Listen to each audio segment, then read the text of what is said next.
heaven, hallowed be thy name. Thy kingdom come, on earth as it is in heaven. Give us this day our daily bread, and forgive us our trespasses, as we forgive those who trespass against us. And lead us not into temptation, but deliver us from evil. Amen.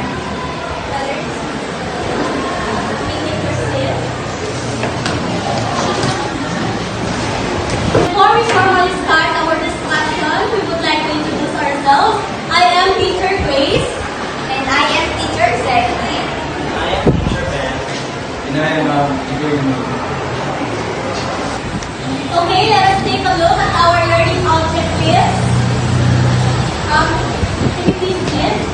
Learning objectives defines art and creative literacy, identify the 7 habits of highly creative people, explain eye, hand coordination, comparing contrast visual and verbal creativity, and discuss the aesthetic and three approaches from a philosophical perspective. Thank you so much. These are the goals we aim to achieve by the end of our discussion.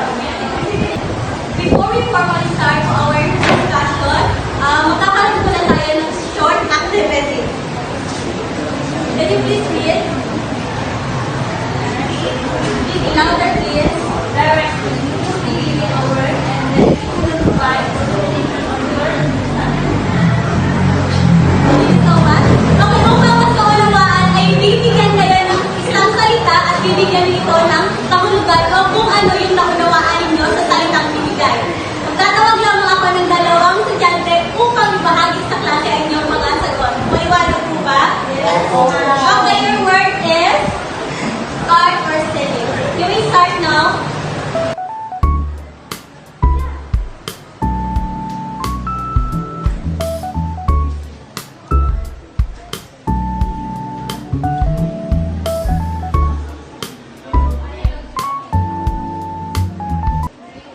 Tapos na yung isa dito. Sino man ang bahagi? Hindi.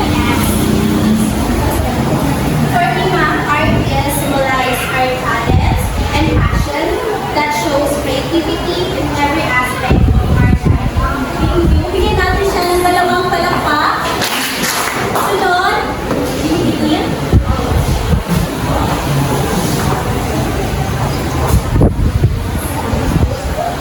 For me, art is a creative way of expressing ideas and emotions, which can be in usual language. Thank you. Bigyan natin siya ng 2 bagsak. Base sa ating ginawa kaibigan, may mga idea na ba kayo kung ano ang magiging paksa natin? Opo. Pilipinin? Para sa akin nandito po yung arts and creative process. Paano mo nasabi? Dahil sa pinalaki na nila kanina or sa sagot nila, ito yung tungkol sa arts o pagiging creative. Okay, tingnan natin yung mga sagot mo ay tama. Okay, tama siya. Ngayon ay ating pag-uusapan ang tungkol sa arts and creative literacy. Pero bago yan ay magkakaroon ulit tayo ng bagong gawain. Ito ay panggatang gawain na kung saan ay magkakaroon tayo ng 2 grupo. Ito ay tatawagin natin debate. So, obviously ito yung magsisigil ko ng pangkat at pangalawang pangkat. So, dito ay pag-usapan natin right ang arts and creative literacy. So, mayroon ako ditong 2 papel.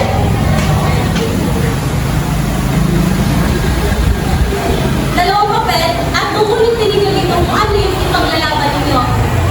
As a future educators, mahalaga ba na ang pagiging creative as a teacher, as a teaching or hindi na lang? Mahalaga na lang ang disiplina or pagsusunod natin sa curriculum.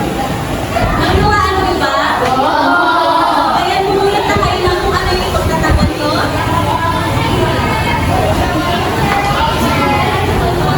Ngayon, tawagin natin ang representante ng unang grupo at pangalawang grupo. Ngayon, ating pakinggan. Sino ang unang magsimula? Your side, the question is, as a future educator, mahalaga ba ang pagiging creative? Yes, we agree na ang pagiging creative is very important na as a teacher. Kasi the more na yung teacher ay creative, the more na ma-attract yung mga student na makinig sa mga teacher. Kasi you as a teacher, you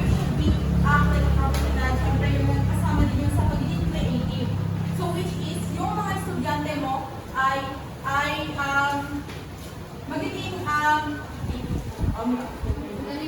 magiging active sa iyong pagtuturo every lesson that you have. Yun po. Okay, no? So dito naman sa katanungan na mas mahalaga ang disiplina at ang pagsunod sa kurikulum. So unang-una, bilang isang guro, kinakailangan natin magkaroon ng disiplina sa ating sarili nang sa ganoon ay may deliver natin ng buong husay ang ating talakayan sa ating buong klase. Hindi natin ito mabibigyan ng buong pansin ng mga estudyante kapag walang disiplina, walang respeto sa sarili. Hindi magkakaroon ng mabuting ugnayan ng mga estudyante at guro sa pakikipagtalakayan. At lalong-lalo na kapag walang kurikulum, wala pong destinasyon ang inyong pagtuturo sa loob ng klase. Para sa amin, mas mahalaga pa rin ang pagiging creative ng isang guro. Dahil dito, yung hindi mo sabi mo na about sa discipline lamang. Kasi mga estudyante ay naging wording kapag sinasabi mo about discipline lamang. Pero kapag sinasabi natin pagiging creative ng isang guro, dito matatama mo yung mga pagiging masagana ng mga estudyante. Mas nagiging attractive yung isang guro kapag meron siyang creative. Yun po. Ngunit, para sa iyo binibini, mas mahalaga pa rin na sundin natin ang kurikulum. Walang paghihimuha ng inyong pagtuturo ng gamit tama kung mga makabukang at punong-puno ng mga sinasabi natin creativity sa inyong mga isipan kung wala lang ang pagtutuhan ng inyong pagtuturo. Ano ba ang gagawin mo sa inyong pagtuturo kung wala lang ang disiplin ng inyong mga estudyante, di ba? Tama? Okay, so ganun po. So, para po sa amin sa pagkabilang dalawa, kinakailangan po natin hindi lamang sinasabi ng creativity, pagkos kinakailangan din natin po dito ang pagkakaroon ng disiplina sa sarili at pagkakaroon at pagsusunod sa ating kurikulum. Yun po. Okay na po sa inyong dalawang. Palakpakan naman natin ang dalawang estudyante nito. Okay, class, no? Parehong pangkat ay mahalaga. Una, bilang isang future educators, no, mahalaga na ang pagiging creative natin upang na-mention niya kanina na hindi boring ang klase. Sunod, mahalaga rin naman na of course, mahalaga ang pagsunod natin sa curriculum at yung disiplina rin.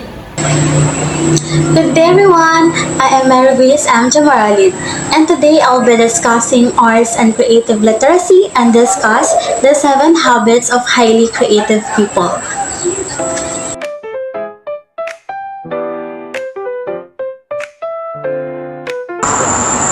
Art-infused education is an engaged technique to assist children in learning.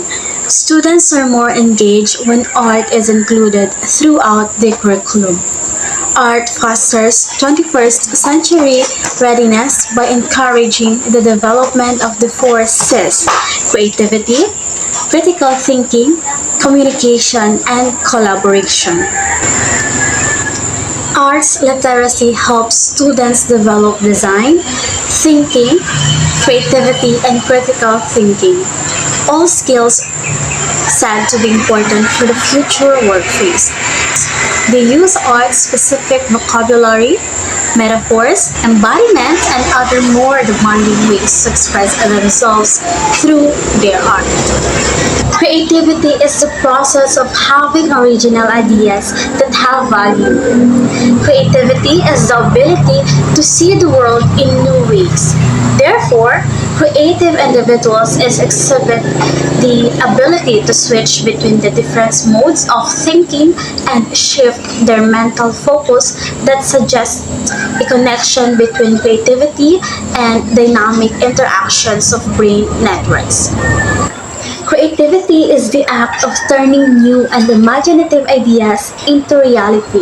It is characterized by the ability to perceive the world in new ways, to find hidden patterns, to make connections between seemingly unrelated phenomena, and to generate solutions.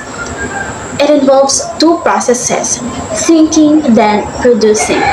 If you have ideas but don't act on them, you are imaginative but not creative. Creativity is a combinatorial force, the ability into one's inner pool of resources such as knowledge, insight, information, inspiration, and the fragments in the mind to combine them in extraordinary new ways. It is also the process of bringing something new into being that requires passion and commitment. Creativity begins with a foundation of knowledge, learning a discipline, and mastering a way of thinking. It can be learned by experimenting, exploring, questioning assumptions, using imagination. Developing literacies of the arts and creativity involves design of organization and implementation of curriculum and instruction and attention to the body and the brain. Therefore, teachers should be empowered in developing these literacies among students with the support of the administrators, the parents, and other stakeholders.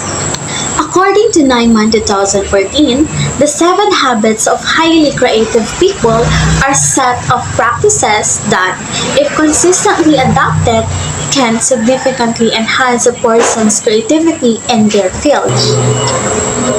First, we have prepare the ground. Creativity requires an absorbed mind, a relaxed state of focus, and attention. Give yourself the time and space you need to get completely absorbed in the zone of creativity and inspiration. Let the desire to create come from the pure pleasure of creativity expression. If you worry about being perfect, you may never begin. Second, we have plant seeds for creativity. It is important to put attention on what you want to create, not on complaints, and set an intention to produce the desired result. We amplify what we think about most. Put your attention on what you want to create, not on complaints. Live in the question. Ask questions instead of trying to find immediate answers, and pay attention to questions that other people ask. It's been said that at the age of 5, children ask 120 questions a day. At the age of 6, they ask only 60 questions a day. And at the age of 40, adults ask 4 questions a day. We adults need to embrace beginner's mind, not ask questions.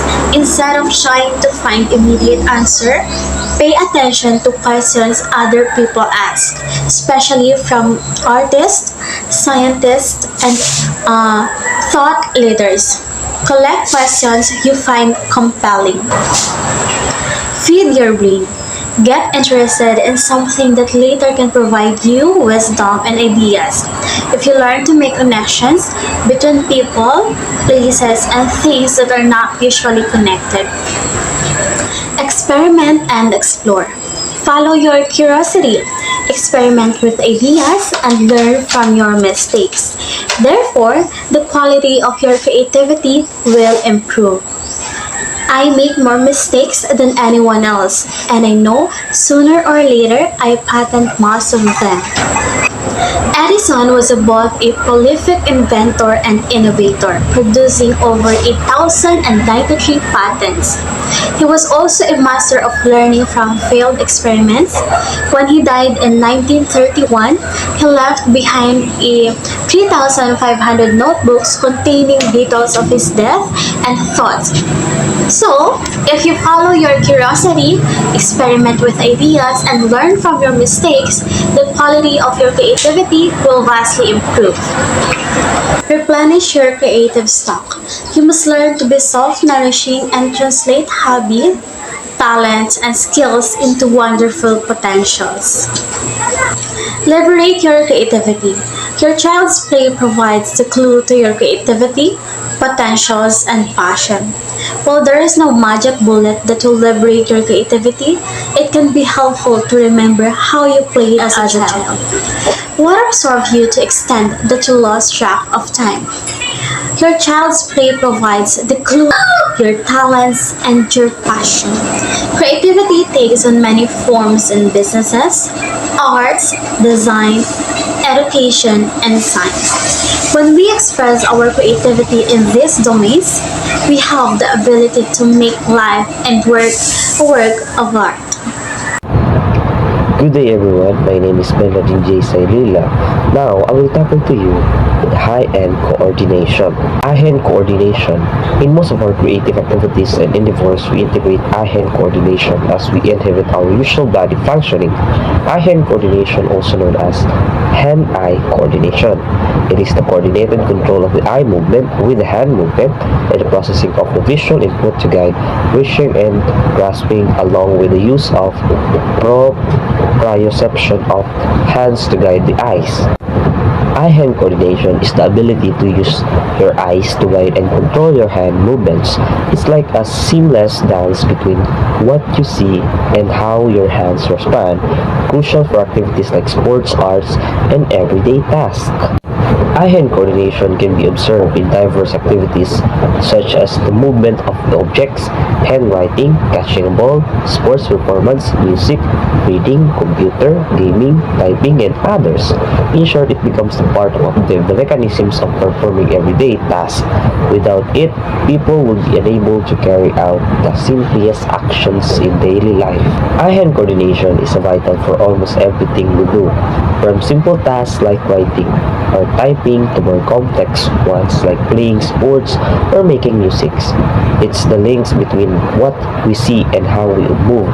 Without it, even basic action would be impossible. Hand coordination is important for child development and academic success, which is equally important among adults who use countless activities on a daily basis. Most activities in a daily life use some degree of high-end coordination.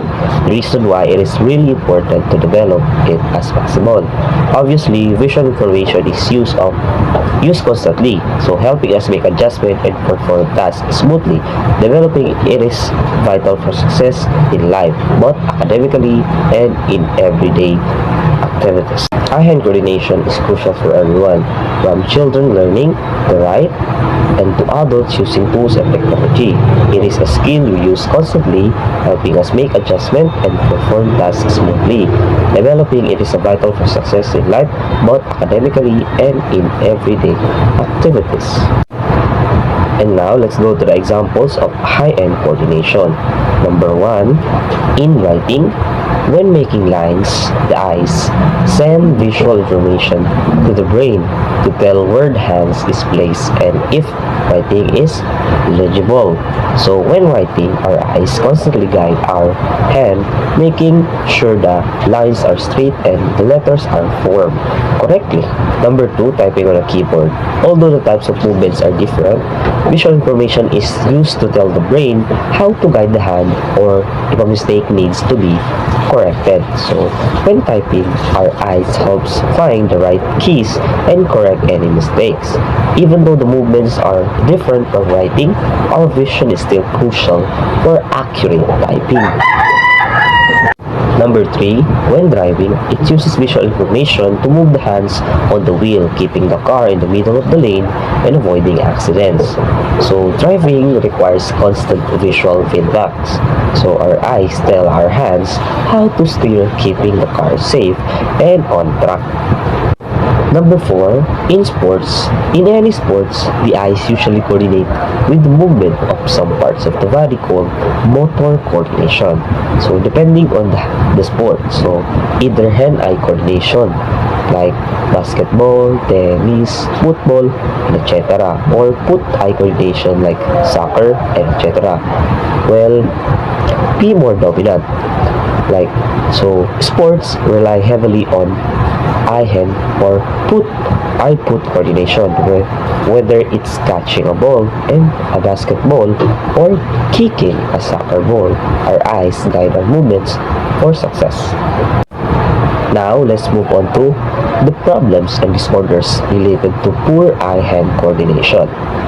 Hand-eye coordination can also work poorly even if the person's eyes and visions are not affected, and if their motor control skills work properly. So it is possible for someone with a perfect vision to have hand-eye coordination problems that will only manifest when they use both the visual and motor systems together. So even with good visions and motor skills, some of people struggle with eye coordination. This means their brain has trouble connecting what they see with how they move their hands. So even if there's no problem with their eyes or muscles.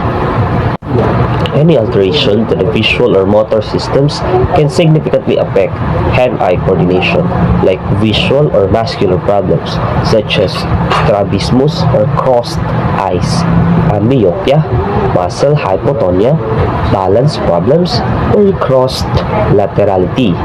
So brain damage to the motor areas or perceptive areas may also cause eye-hand coordination problems. Eye-hand coordination can be affected by the problems with the visions, muscle control, or even brain functions.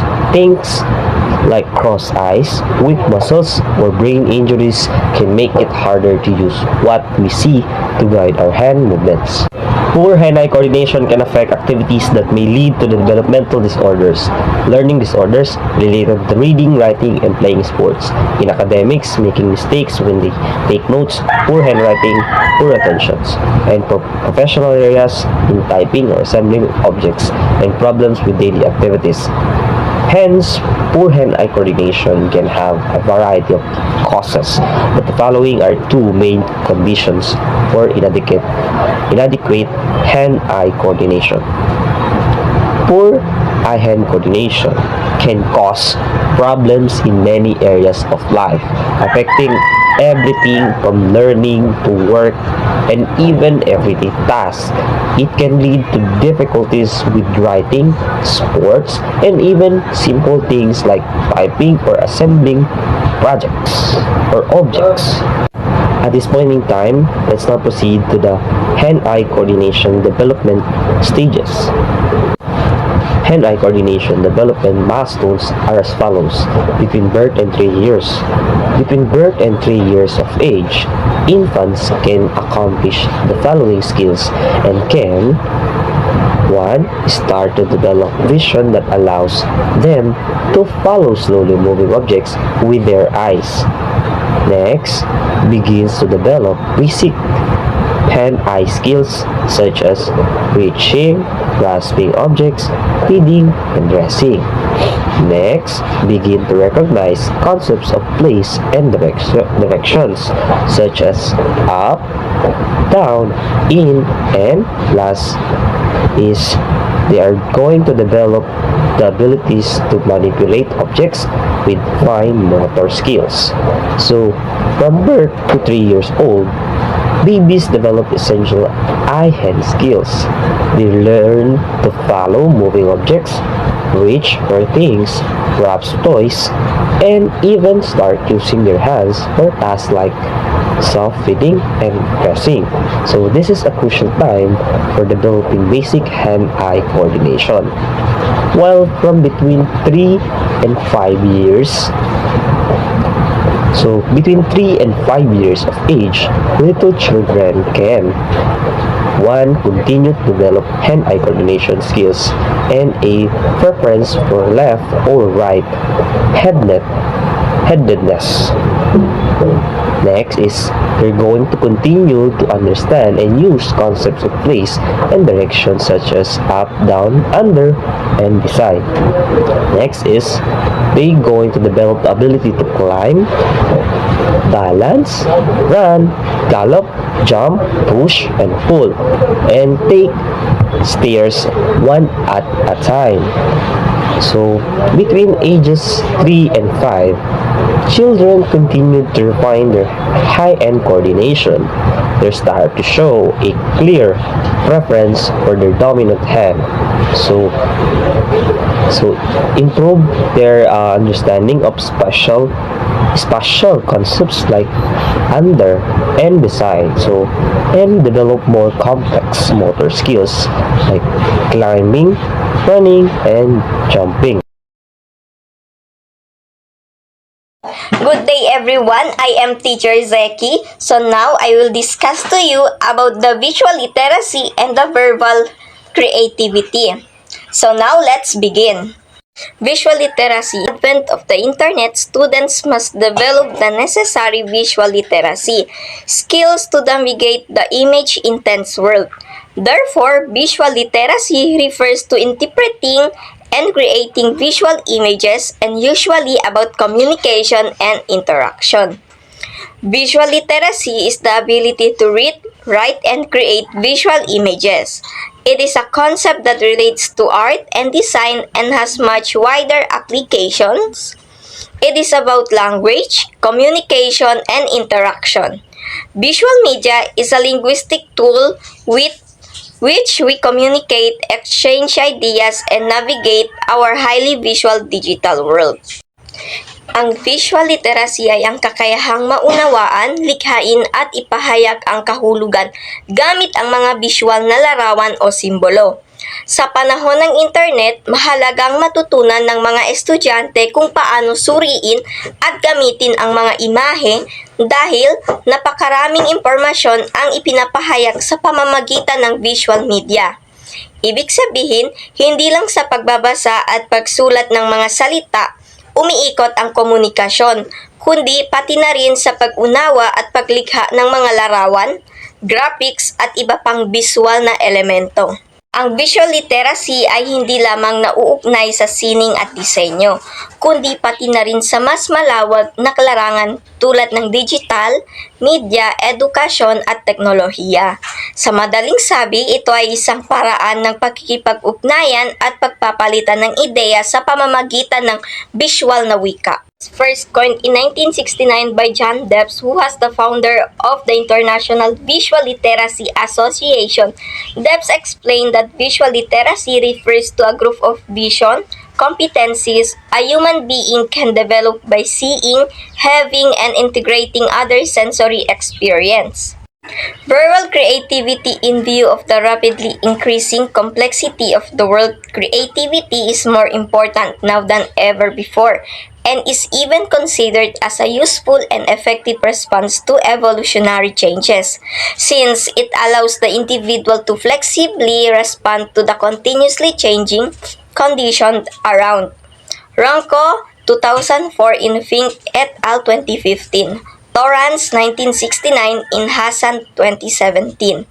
Recognize that creativity as important for the development of a fully functioning, mentally healthy, well-educated, and vocationally successful individual.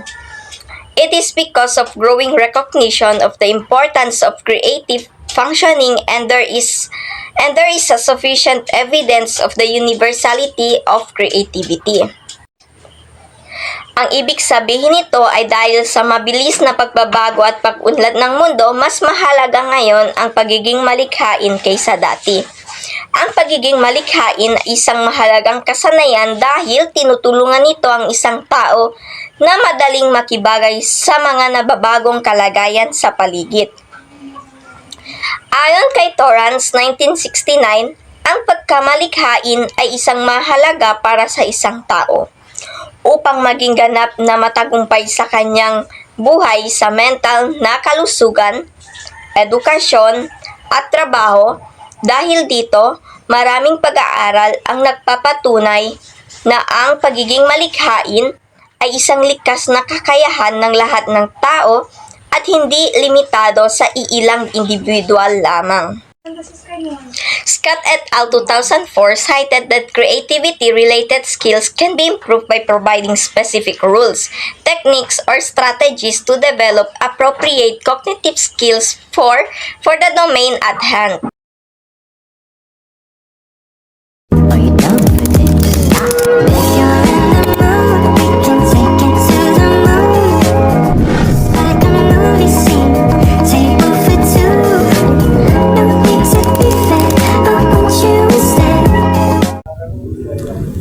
Good day to everyone, especially to Sir Dave. My name is Jukiri Moyinei. For today, I'm going to tackle to you about the aesthetics, or also spelled aesthetic, the nature and scope of aesthetic, and the three approaches to aesthetics. Britannica defined aesthetic, also spelled aesthetics, as the philosophical study of beauty and taste. It is closely related to the philosophy concerned with the nature of arts and the concepts of which individuals' works of art are interpreted and evaluated. Ang ibig sabihin, ang aesthetic o aesthetica kung sa Pilipino ay isang sangay ng filosofiya na tumatalakay sa kakanyahan, kahulugan at layunin ng sining, kagandahan at panlasa, at ang paglikha at pagpapahalaga sa iba't ibang anyo ng kagandahan sa sining kultura at kalikasan. In perspective, it is an interesting and puzzling realm of experience, the realm of beautiful, the ugly, the sublime, and the elegant, of taste, criticism, and fine art, and of contemplation, sensuous enjoyment, and charm.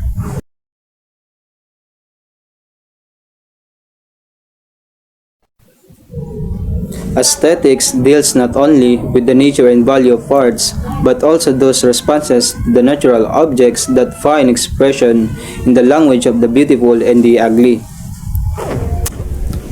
So it means the terms beautiful and ugly are too vague in application and too subjective in meaning. It means everything on earth may be perceived as beautiful by someone from his her point of view, while different people may use other word differently that often may have little or nothing in common, but all are simply based on judgment. Now let's move to our next point, the three approaches to aesthetics. Number 1, it is the study of aesthetics, concept for the analysis of language criticism, in which particular judgments are singled out, their logic and justification are presented. Secondly, it is philosophical study of certain state of mind, response, attitude, and emotion that are involved in aesthetics.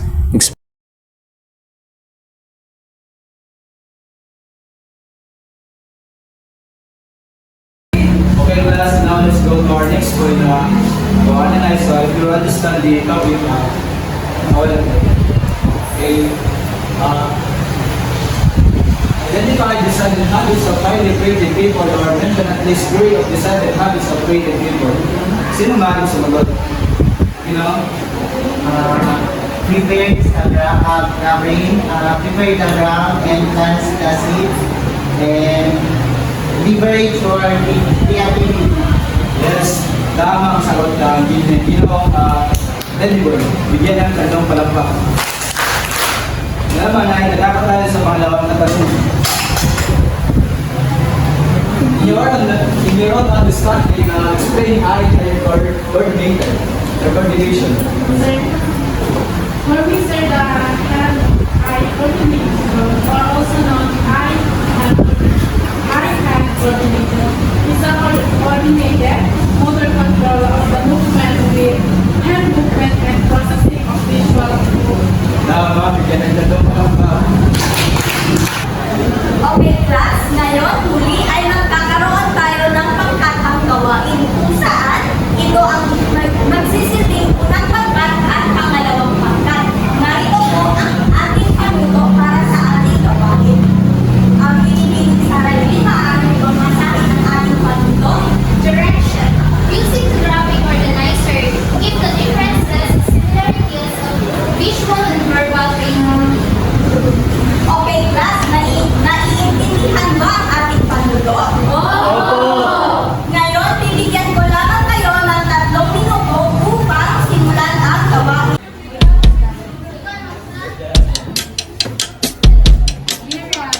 Minsan sa may kalayaan tayo'y nagkatagpuan. May mga sariling gimmick at kanya-kanyang hangad sa buhay.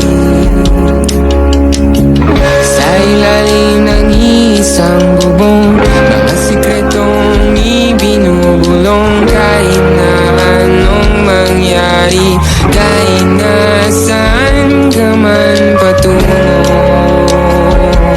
ngunit ngayon, kay bilis maglaon ang kahapon.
Minsan sabay kalayaan tayo'y nagkatagpuan sa sariling gimmick at kanya-kanyang hangat sa buhay. Sa ilalim ng isang bubong, mga sikretong ibinulong kahit na anong mangyari, kahit na saan ka man patungo. Ngunit ngayon, kay bilis maglaho ng sana iwag kalimutan ang ating mga pinagsamahan.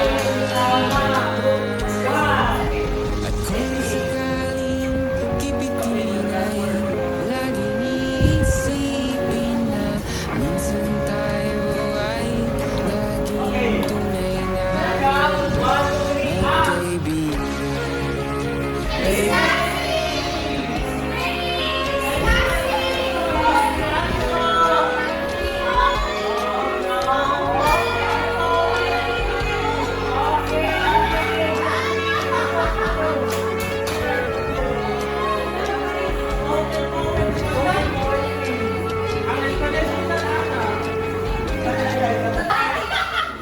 Okay, para sa ating activity na to, ang nagwagi ay ang group 2.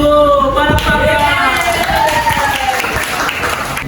kung napapansin nyo, ang apat na mga salita na ating ibinigay ay tumutukoy sa arts and creative literacy. So bilang isang guro, kailangan mo marunong sa mga kumanta, sumayaw, sa pagtutula, at yun lang. Ngayon class, magkakaroon tayo ng karagdagang gawain sa inyong pagkakaya. Kumuha ng kalahating papel. Babasahin niyo lamang ang panuto at ang inyong kasagutan sa inyong pagpipilian. Sulat lamang ang tamang literal, pilin lamang ang tamang sagot.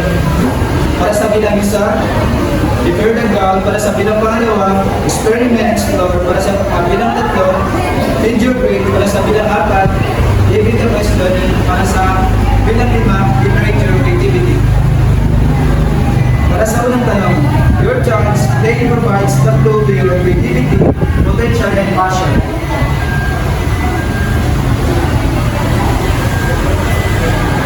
Nakuha na? Sa pangalawang tanong, creativity requires absorbed mind and relaxed state of focus and attention by giving the subject time and space. Nakuha? Para sa pangatlong tanong, follow your curiosity, experiment with ideas and learn from your mistake. Therefore, the quality of your creativity will improve. Tapos na? Para sa panglimang tanong, get interested in something that later will provide wisdom and ideas if you learn to make connection between people. Nakuha ng class? Yun lamang para sa ating pagkataya. Ngayon, class, ipasakan yung mga papel sa inyong katabi.